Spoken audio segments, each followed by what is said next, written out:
이 시간에 은혜 받은 말씀은 마태복음 3장 7절에서 12절까지 우리 다 젖은 줄 믿고 하나님께 봉독해 올리겠습니다. 요한이 많은 바리새인들과 사두개인들이 세례 베푸는 데로 오는 것을 보고 이르시되 독사의 자식들아 누가 너희를 가르쳐 임박한 징후를 피하라 하더냐. 그러므로 회개에 합당한 열매를 맺고 속으로 아브라함이 우리 조상이라고 생각하지 말라. 내가 너에게 이르노니 하나님이 능히 이 돌들도 아브라함의 자손이 되게 하시리라. 이미 도끼가 나무에 뿌려 누렸으니 좋은 열매 맺지 않은 나무마다 찍어 불에 던지라. 나는 너희를 회개하기 위하여 물로 세례를 베푸거니와 내 뒤에 오시는 나보다 능력이 많으시니 나는 그를 신들들이도 감당치 못하겠노라. 그는 성령과 불로 너에게 세례를 베푸실 것이요 손에 키를 들고 자기의 타작마당을 정하사 알곡은 모아 곡간에 들이고 죽죽이는 끄지지 않는 불에 태우시리라. 아멘. 회개에 합당한 열매를 맺고란 제목으로 은혜를 나누고자 합니다. 우리가 세례 요한은 어떻습니까? 예수님이 길을 닦으러 오셨죠. 오늘날 많은 사람들이 내 자녀가 앞길이 막히고 답답하면 어떻습니까? 내 부모로서 자녀가 잘 되기를 원하잖아요. 그런데 오늘 많은 사람 부모들이 내 자녀가 앞이 잘 안 열리고 할 때는 하나님한테 기도하면서 왜 이렇습니까? 하고 물어보고 또 하나님이 내가 다 막혀서 자녀들이 어렵게 된다는 것을 우리는 알아야 되는데 우리서 갈라디아서 6장에 보면 뭡니까? 심은 대로 거둔다고 합니다. 내가 성령을 위해서 심으면 생명을 거두고 내가 육신을 썩을 것을 거두면 죽을 일밖에 안 상해져. 그러나 자식들도 마찬가지입니다. 내가 그 부모가 하나님 믿고 정말 하나님한테 순종한다면 무엇보다도 자녀들이 잘 풀립니다. 그래서 우리가 신명기 보면 어떻습니까? 부모가 심은 대로 거두기도 하겠지만 하나님께 잘 믿고 우리가 나간다면 천대까지 은혜를 베푸신다고 하나님께서 분명히 우리들에게 약속을 해주셨습니다. 그 자녀가 믿든지 안 믿든지 하나님이 약속을 해주셨기 때문에 우리는 그 믿는 믿음 안에서 하나님께서 그 자녀들한테 아버지 평탄케 해주시고 그 자녀들이 올교회를 갈 수 있도록 해주십니다. 그러나 또 기도하다 보면 또 하나님께서 그 자녀가 또 하나님 품에 돌아올 수가 있겠죠. 그러나 내 뜻대로 되는 게 아닙니다. 우리는 믿고 믿음으로 말미암아 하나님께 기도한다면은 하나님께서 다 열어주실 줄 믿습니다. 그래서 세례 요한이 최고로 뭐합니까? 예수님에 대해서 자기는 물로 세례를 베푸지만 예수님 오셔서 뭐합니까? 알곡과 쭉정이를 구별하는 우리가 하나님께서 우리는 모르지만 우리 속으로 아브라함이 우리 뭡니까? 다 사랑하는 독자라도 갖다 맡기듯 하나님께 바치라 하니까 바치듯이 그러니까 아브라함은 뭡니까? 하나님 마음이죠. 그러면 이삭은 뭡니까? 예수님 마음이죠. 자녀들이 수중해요. 왜? 예수님도 육신을 입고 오셨으니까 먹을 게 필요하셨고 옷이 필요하셨고 또 우리가 그러나 하나님께서 예수님께서 본인 되는 삶을 사시기 위해서 광야 삶을 살면서 나는 머리 둘 곳이 없다고 하시면서 지금 내일이면 뭐 크리스마스 날 물론 우리 한국을 비하면 아니죠. 하지만 그 나라에서는 예수님 오신 날에는 양이 불을 뜯고 있었다 하니까 그거는 뭐 겨울도 없고 여름도 없고 맨날 봄 비슷하면서 밤에는 춥고 낮에는 한여름이고 그러니까 그 불을 뜯고 있었겠죠. 그런데 우리는 자꾸 이단자는 뭡니까? 교묘하게 그걸 가지고 뭐 나무에 달아 죽였다 십자가 달아 죽었다 하면서 자꾸 교묘하게 그 말씀을 갖다가 이용해 가면서 그렇게 우리가 믿는 믿음 안에서 하나님께서 우리를 은혜를 주신 것은 우리가 잘나서 우리가 봉사를 많이 해서 우리가 정말 열심히 믿어서 주신 게 아닙니다. 선물로 에베소 교회에다가 하시는 말씀이 사도 바울이 하듯이 선물로 주셨습니다. 은혜를 받게 하신 것은 뭡니까? 하나님 그 은혜의 사랑을 우리가 망각할 때가 너무나 많습니다. 그래서 요한복음 3장 16절에 뭐랍니까? 하나님 이 세상을 이처럼 사랑하사 독생자를 주셨으니 저를 믿는 자마다 누구도 멸망치 않고 영생을 얻게 하신다. 그래서 그분은 뭐합니까? 우리는 성령으로 그분은 성령 우리한테 주시고 또 성령 주시면 뭐합니까? 우리가 쭉정이는 불에 태워버리고 알곡을 모아서 천국으로 이끄신다는 그 쭉정이는 지옥으로 가고 알곡은 하늘나라에 천국으로 가고 우리가 여기에서 구별하는 그 말씀이죠. 그런데 지금 우리가 하나님께서 천국문을 닫아버리면은 우리가 아무리 이 땅에서 지금 남은 생활을 한다 하더라도 우리는 할 수가 없습니다. 오직 그분만이 우리 천국문에 들어갈 수 있도록 영생할 수 있도록 그분을 믿어야 됩니다. 믿지 않으면 아무 소용이 없습니다. 우리가 그 예수 그리스도를 왜 그분의 공로로 말미암아 힘입어서 우리가 뭐 거저된 것은 아니니까 어쨌든 하나님의 선물로 우리의 은혜를 주셨고 또 말씀에 우리가 다 말씀을 준다 해서 그 말씀을 다 깨달아지면 어떻게 얼마나 좋겠습니까? 깨닫는 거 중요한 것이 아니라 행함으로 가야 되겠죠. 그러나 행함으로 가는 사람이 거의 다 없습니다. 우리 예수님이 말씀은 누가복음 말씀 말마다나 뭐 처음에 18장에 뭐랍니까? 불안 재판관 날마다 와서 불안 억울한 가부가 날마다 와서 하소연했을 때 구차나서도 들어준다고 하시지만 그러나 예수님 오실 때 믿는 자를 보겠느냐. 우리가 10처녀 중에서 5처녀는 기름 준비를 하고 5처녀는 기름 주입을 못했습니다. 그게 어떻습니까? 그래서 나중에 이제 천국문을 닫고 난 다음에 가서 아무리 내가 기름 준비를 한다 한들 그때는 이미 때가 늦은 거예요. 그래서 우리는 늘 깨어서 기도하면서 왜? 기도한다는 것이 그냥 무슨 말마다 뭐 그냥 앉아서 뭐 삶을 살지도 않고 밥도 안 먹고 뭐 물론 기도하는 그것도 하나님 시키면 해야 되겠죠. 그러나 우리는 기도 삶이 돼야 됩니다. 늘 우리가 생각하는 게 개념으로 은혜가 가운데 늘 맞다 하나님께서 고난을 주실 때는 하나님께서 물론 이걸 십자가라고 생각하고 감사함으로 받으면 버릴 게 없다고 하시듯이 우리는 하나님 말씀을 감사히 받아갖고 버릴 게 없다고 하는데 우리는 내게 맞는 거는 받아서 남기고 내게 맞지 않는 것은 버립니다. 그래서 우리가 세례 요한은 잘 알죠.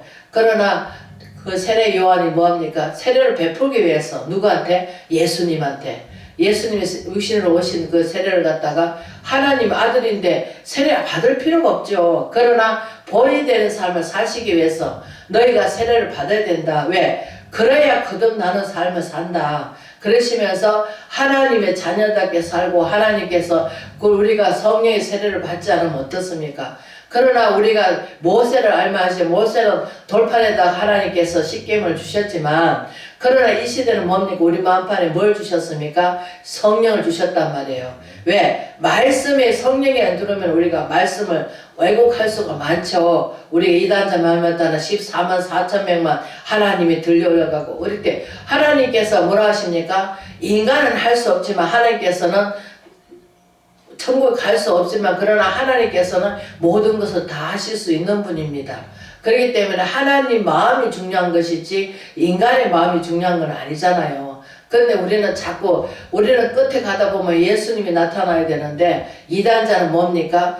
교주가 나타나고 거기에 자꾸 사람이 나타나고 사람은 어떻게 아무것도 할 수가 없습니다. 나약하고 연약하고 저나 나나 죄악 가운데 가다 있는 것이고 이 땅에서 태어난 사람들은 우리가 그 야고보서에 나오면 알죠. 같은 성전이지만 엘리야는 같은 성전이지만 3년 6개월 비가 오지 않게 비가 오지 않았고 3년 6개월 동안 또 비가 오지 않는 그 땅에 비가 오게 해달라는 게 비가 왔고 그 많은 하나님께서 엘리야를 그 시대에 어두운 시대 때 정말로 잠깐 들어 쓰신 그 엘리야가 다시 하늘로 가가지고 성천해가지고 이 땅에 뭐랍니까? 세례 요한 온 거 아닙니까?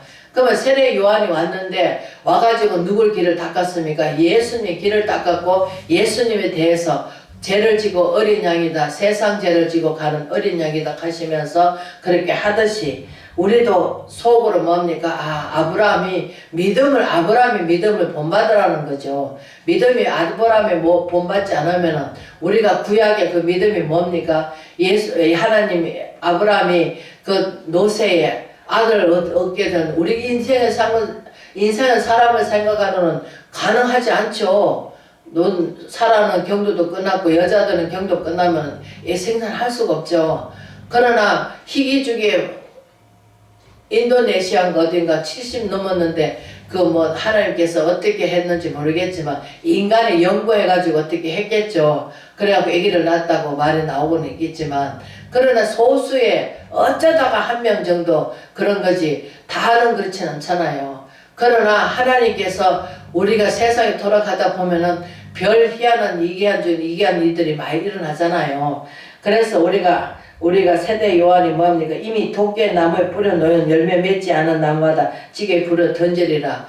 또 우리가 하나님 믿는 믿음 안에 사는 것은 우리가 뭘 성령의 열매를 맺혀야 됩니까? 회개에 합당하면은 우리가 그 간헐제 잡혀온 여인 보고 뭐랍니까? 다시는 나도 너를 정죄하잖아요. 다시는 가서 뭐합니까? 죄를 짓지 말라고 합니다. 근데 오늘날 많은 사람들이 자범죄, 그래서 우리 시편 기자는 뭐랍니까? 자범죄를 짓지 않게 해달라고, 내 영혼을 소생시켜달라고 그러면서 고백하고 기도하고 있습니다. 우리는 회개하면은 다시는 그 죄를 범치 않도록 노력해야 되는데, 노력하기보다는 뭐 세상에 휘둘려가지고 참 어둠 속에 살아갈 때가 너무나 많습니다. 저도 시시때때로 힘들고 어려울 때 많습니다. 왜? 연약한 그릇이기 때문에. 그래서 하나님께서는 이미 우리 연약한 걸 다 아십니다.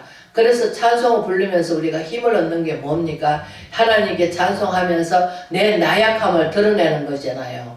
찬송은 거의 다 그렇습니다. 하나님께 영광 올려드리고 또 내 사람으로서는 연약한 그릇이기 때문에 그 그릇에 단단한 그릇이 될 수 있도록 우리는 늘 담대함을 달라, 두려워하지 말라, 내가 너와 함께함이라 하지만, 그러나 믿을 때는 그 말씀이 내가 적용이 되고 내 것이 돼야 되는데, 말씀은 말씀이고 나는 나고 따로따로 우리가 놀 때가 너무나 많습니다. 그러다 보니까 내게 복도 되지도 않고 우리가 힘들어하죠. 그러나 우리가 그 요한계시록 라오디아 교회에다 뭐랍니까? 너희가 차든지 뜨겁든지 하락합니다. 왜? 뜨뜻 미지근하면 하나님께서 토해내시라 하십니다. 그래서 우리가 하나님 믿음 안에서 확고한 믿음이 있고 경고케 나를 세워서 우리는 정말 이 세대의 물결 따라 흘러가는 것이 아니라 오직 우리의 소망은 주께 두고, 맞아, 하나님 소망이 없는 사람은 삶에 희망이 없죠. 희망이 없습니다.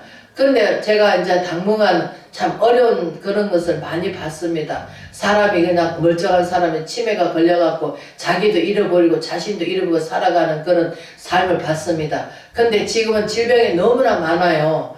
왜? 공해도 나쁘죠. 먹는 것도 참 하나님께서 먹으라 한 것만 먹어야 되는데, 우리는 인간들은 뭐합니까? 내 입이 좋아하는 거, 내 입이 즐거운 것만 찾아 먹고 있습니다. 어떻게 하면 좋을까? 어떻게 하면 하면서 내 육신이 썩어가는 육신을 위해서 많은 신경을 많이 씁니다. 그러나 하나님께서 우리가 그 80, 60을 허봉 선교사인데, 그분은 86살인데 약도 한 개 안 잡숫고 오로지 복음을 위해서 목숨을 걸고 살다 보니까 정말 하나님께서 그 입술을 열어주셔서 예수님에 대해서, 하나님에 대해서 그렇게 말을 굴굴주를 잘하면서 인생살이 살아가는데, 자기 간증을 잠깐 넣으면서 너무나 정말 뜨겁게 그 복음을 전하는 거 보고 참 저도 그거 본받아야 되겠다.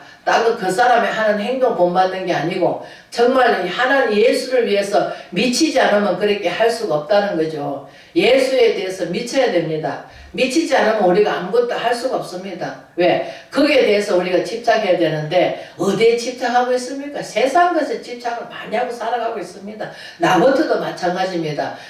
말씀 속에서는 아이고 그래 맞아, 살아도 주를 위해 살고 죽어도 주를 위해 죽는다 막상 해놔놓고는 나는 제 자신이 쳐다볼 때 내 자신이 너무나 한심하고 참 초라하기 짝이 없습니다. 그래서 세례 요한의 난중이 어떻습니까? 복음을 전하다가 난중이 어떻습니까? 예수님 시대가 돌아오니까 자기는 그 사명을 다 감당하고 나니까, 처음에는 엘리야는 어떻습니까? 산을 성천하셨잖아요. 엘리사한테 물려주고. 그런데 두 번째는 어떻습니까? 비참하게 목이 잘리는 그 순교의 그 자리까지 가듯이, 그러니까 그러면서 자기가 세례를 베풀고 예수님이 하늘에서 내 사랑하는 아들이다 하면서 전거들이 다 봤지만, 그러나 그 믿음이 없는 가운데서는 자기가 어려움 당하니까 어떻습니까? 오시리가 당신 오리가 가서 제자를 보내가지고 확인을 하듯이 오늘날도 우리도 마찬가지입니다. 정말 내가 체험해도 그 체험이 오래 가지를 못합니다. 그래서 우리는 늘 하나님 말씀대로 살려고 발버둥 치야 되고, 늘 하나님과 함께 계신다고 우리는 정인된 삶을 살아야 되는데, 그 정인된 삶을 살기보다는 자꾸 내 형편에 따라서 내가 나를 조종해가면서 살아갈 때가 너무나 많습니다. 그래서 우리가 이 시대에 정말로 우리가 하나님의 회개에 합당한 열매는 뭡니까? 예수 그리스도를 우리가 미쳐야 되고, 우리가 신학에 와서는 제일 많이 우리가 이름 떠오르는 것이 뭡니까? 사도 바울입니다. 뒤에 것을 다 잊어버리고 표 대신 예수님만 바라보고 가겠다고 하듯이 이 시대도 마찬가지입니다. 우리가 너희를 회개하기 위하여 물로 세례를 베푸거니와 왜? 세례 요한은 물로 세례를 베푸고 회개하기 위해서 왜? 천국이 가까웠다. 천국이 누굽니까? 예수 그리스도를 천국이라고 우리가 비유를 하죠. 그러면서 어떻습니까? 예수님이 의인을 부르는 것이 아니라 죄인을 불러 회개시키러 왔다고 하십니다. 그러나 그 죄가 회개할 문이 열릴 것을 뭡니까? 성령이 안 들어오시면 우리는 나는 뭐 잘못한 거 없어. 나는 남한테 해코지 한 것도 없고 남한테 신이 진 것도 없어. 아무것도 없다 합니다. 그러나 성경에서 말하는 회개는 뭡니까? 하나님을 알면서도 하나님 모르고서 한 죄가 제일 큰 죄입니다. 왜? 오주 만물을 창조하시고 하나님에 대해서 알지 못한 게 그게 큰 죄입니다. 근데 우리는 따로 생각하고 있습니다. 내가 아이고 죄를 많이 졌어. 내가 사람을 많이 죽였어. 내가 뭐를 했어. 그게 죄가 아닙니다. 그러나 하나님께서 예수 그리스도를 믿는 안에서 우리가 삶을 살아야 되는데 그분이 왜 우리 연약함과 병을 다 짊어지셨기 때문에 그리고 우리 그가 찔리면 우리 상하며 그가 채찍에 맞아 우리는 나음을 입었고 그래 징계를 받으면 우리가 나음을 입었다고 분명코 말씀을 하셨듯이 이사야서 53장 2절에서부터 우리가 쭉 나와 있듯이 우리는 양같이 그를 해하여 우리는 양같이 뭡니까? 아 하나님이 십자가 지셨구나. 그러고는 그냥 순간적으로 은혜 받은 그 은혜를 갖다가 계속 이어져 가야 되는데 어느 순간에 그것을 잊어버리고 세상 속으로 살 때가 너무나 많습니다. 왜? 마음을 흐릿하게 하는 것은 누굽니까? 내가 오랫동안 세상 속에서 살았던 그 묵은 누룩이죠. 그 누룩이 뭡니까? 아이고 야 봐봐 여덟째 믿었는데 잘 되는 거 뭐 있냐? 꼬이잖아. 뭐가 잘 됐냐? 그러면서 자꾸 우리를 나약한 마음으로 끌어갑니다. 그러나 예수님께서 우리가 성경서 서신사를 보면 알겠지만 강하고 담대하라 두려워하지 말라 항상 하나님이 함께 하신다 하면서 우리는 그 해와 달을 보면서 아 하나님 감사합니다.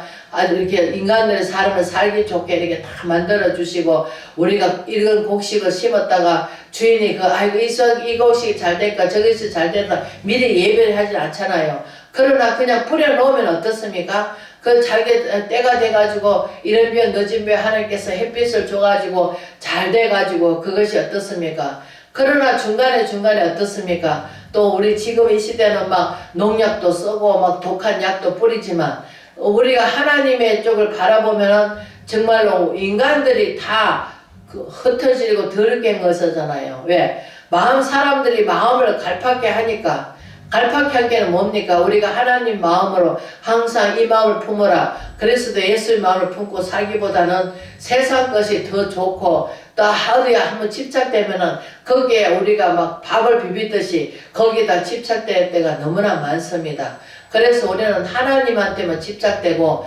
사도 요한이가 세례 요한같이 세례 요한이란 두 사람이 있습니다. 하나는 예수님의 제자인 사도 요한 또 세례 요한은 예수님보다 먼저 오셔갖고 예수님을 앞길을 닦았던 분. 그래서 하나님께서 예수님이 사역 시작할 때 사도 요한을 데리고 가시듯이 우리도 이 시대에 마찬가지입니다. 부모가 그 자녀가 주의 종이 있다면은 부모를 먼저 부르셔서 하나님께서 심은 대로 거둔다고 하셨으니까 그래서 부모가 믿음으로 나갔고 믿음으로 옳게 믿은 사람들은 그 자녀가 목회를 가든 뭐를 가든 잘 풀립니다. 그러나 그렇지 않은 부모들은 어떻습니까? 그 자녀가 삶이 살아갈 때 힘들죠. 왜? 자기 자신도 모르니까 자녀가 어떤 행편에 있는지 어떤 처지에 있는지 왜 안 되나 하면서 자꾸 딴 길로 가가지고 딴 말만 자꾸 믿고 나가니까요. 그러나 하나님께서 한번 택한 백성은 끝까지 놓지 않습니다. 돌아오기를 원하죠. 오래 참으시고 그래서 베드로는 뭐라 합니까? 천년을 하루같이 하루를 천년같이 우리를 기다려주시는 그 하나님 누구도 멸망받지 않고 다 구원받기를 원하시는데 그러나 하나님께서 그릇이 다 다르잖아요. 어떤 사람은 국그릇, 어떤 사람은 반찬그릇, 어떤 사람은 밥그릇. 우리가 그릇대로 다 다르듯이 믿음에 사용하는 사람들도 다 다르잖아요. 이게 다르게 다양하게 쓰시는데 우리는 똑같은 붕어빵같이처럼 불러놓고 똑같이 쓰신다고 착각 속에 살 때가 너무나 많습니다. 그러나 하나님께서 뭐 선교사로도 쓰고 또 봉사라도 쓰고 또 뭐 하나님께서 전도자라도 쓰고 또 다 다른 다양성 있게 사용하시기 때문에 우리는 하나님의 뜻이 어디 있는지 분별해서 그것을 우리는 하나님의 뜻대로 순종이 제사보다 낫다고 순종해야 되는데 이렇게 하면 기뻐하실까요? 우리 생각대로 할 때가 너무나 많습니다. 그러나 우리는 기도하면서 하나님 어떤 것이 아버지의 뜻입니까? 아버지의 성경 말씀을 분명코 하나님의 뜻이 있다는데 다 갈 길이 정해져 있다는데 하나님 어떤 것이 하나님의 뜻인지 우리는 기도해야 될 줄 믿습니다. 그렇기 때문에 우리는 손에 키를 들고 자기 타작마당을 정하여 하서 알곡은 모아 곡관에 드리고 쭉정이는 꺼지지 않는 불에 태우시리라 하시듯이 이 시대에 정말 우리 세례 요한같이 정말로 예수님에 대해서 잘 알아서 예수님 뭡니까? 여호와 하나님이잖아요. 지금 내일이면 예수님이 탄생하신다고 탄생이 크리스마스 날이라고 믿지 않는 사람들은 세상 속에서 먹어라 마셔라 하고 있겠지만 우리 하나님 믿는 사람은 아이고 예수님 어린 예수님의 성령을 잉태되셔가지고 이 땅에 오셔서 우리를 위해서 전 인류를 위해서 그 십자가를 지시라고 이 땅에 우리를 구원하시기 위해서 인생들이 고달픔을 아시고 하나님께서 계획하시고 이루시기 위해서 사람으로 오신 예수님 우리 그 예수님을 믿음으로 말미암아 누가 나를 죄에서 구원해 주시며 누가 나를 천국으로 이끌 수 있겠습니까? 구원받을 수 있겠습니까? 죄로부터 구원받고 또 우리가 영원히 죽지 않는 영생하는 그 길을 인도할 수 있는 우리 예수님. 그래서 우리가 이 시대에 정말 세례 요한같이 정말로 죽을 줄 아는 또 우리가 갈 수 있는 가는 길을 제대로 알아서 정말로 이 시대에 정말 하나님의 말씀대로 순종하여 살아가는 저와 여러분 되시기를 주의 이름으로 축원을 드립니다.